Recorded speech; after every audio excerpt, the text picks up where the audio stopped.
So the Paladins Pro Circuit started this last week. We had games happening all across North America, Brazil, and Europe, and all of them were action-packed. It was fun to see these teams after their qualifiers and what they were able to provide in this first week of play. So without further ado, let's go ahead and take a look and see what happened. First things first, Flashpoint played up against PackBet. Now, if you were watching, you're going to want to tune in Thursdays, Fridays, and Saturdays. On Thursdays, 1 p.m., twitch.tv/paladinsgame or mixer.com/paladinsgame if you prefer, or you could watch on YouTube, I believe, as well. On Fridays and Saturdays, 2 p.m. in the same places. But the first one that we got to see on Thursday was Flashpoint going up against Rasvet.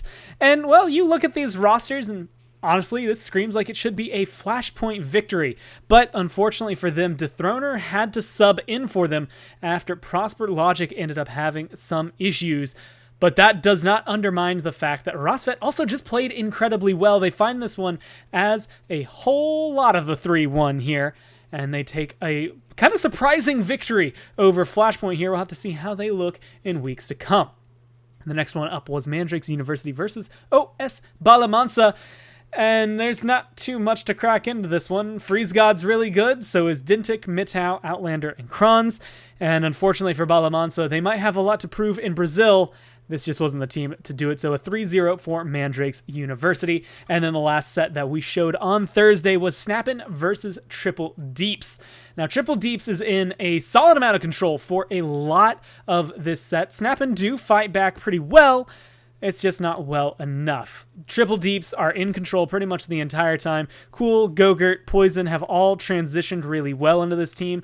Wadu does a really good job holding on to this kind of solo frontline position they have him in, and they take this one as a 3-1.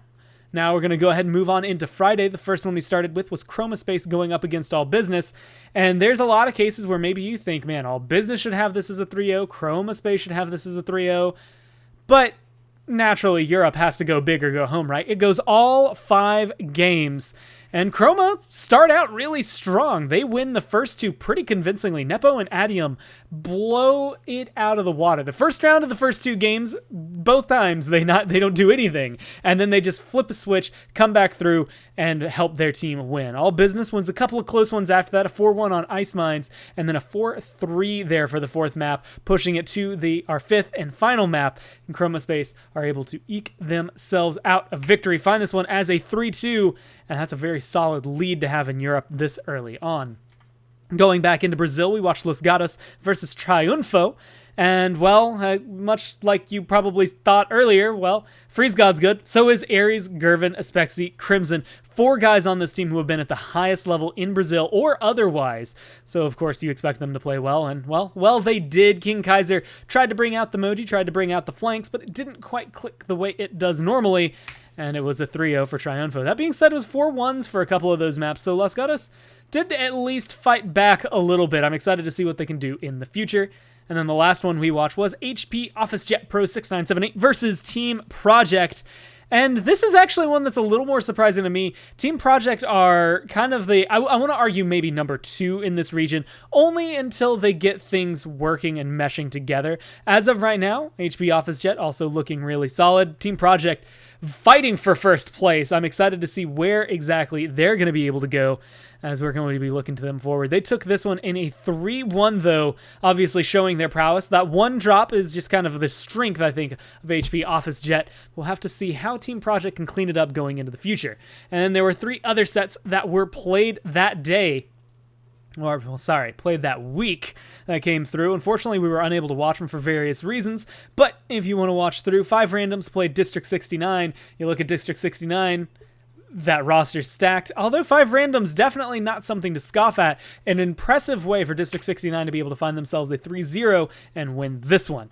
Then you have Rao Esports going up against Hivemind, and it was a little closer than the rest of Brazil. These are some of the teams I think we should look at with Los Gatos and with OS Balamansa as maybe being the kind of subterfuge for Mandrakes University and Triunfo. Those 2 teams, Triunfo and Mandrakes, will definitely kind of escalate towards the top, and it's up to the rest of these guys to show it. But surprisingly enough, even though Hivemind played a lot in the minor league last year, they end up losing this one 1-3. Rao headed, not PS1. they're just solid, and they're able to take this one as a 3-1. And then the final set that was played this last week was Full Send and Flashpoint. Now, you'll recognize Flashpoint, but this is Flashpoint in A, Invocal, Random Noob, Rubu, Vex, Dosups. This is the team in my mind right now that is going to be number 1 in North America, the team to beat, and as such, they kind of follow up on that one. They take this one as a 3-0. I think Full Send has a lot of potential, but we'll have to see what exactly they're going to be able to bring in the future, because this set just didn't go their way. And that's going to end up doing it for this first week of the Paladins Pro Circuit. Hopefully you enjoyed it. But again, tune in Thursdays at 1 p.m. or Fridays and Saturdays at 2 p.m. at twitch.tv/paladinsgame or twitch.tv/KresnikTV, depending on where the games are going to be broadcast. If you stay tuned with twitter.com/paladinspro or any of us on Twitter, myself, Kresnik, Dave, and Finch, will make sure you know where to go to find these games. But as it is, that's going to do it for this week. We'll see you for week 2.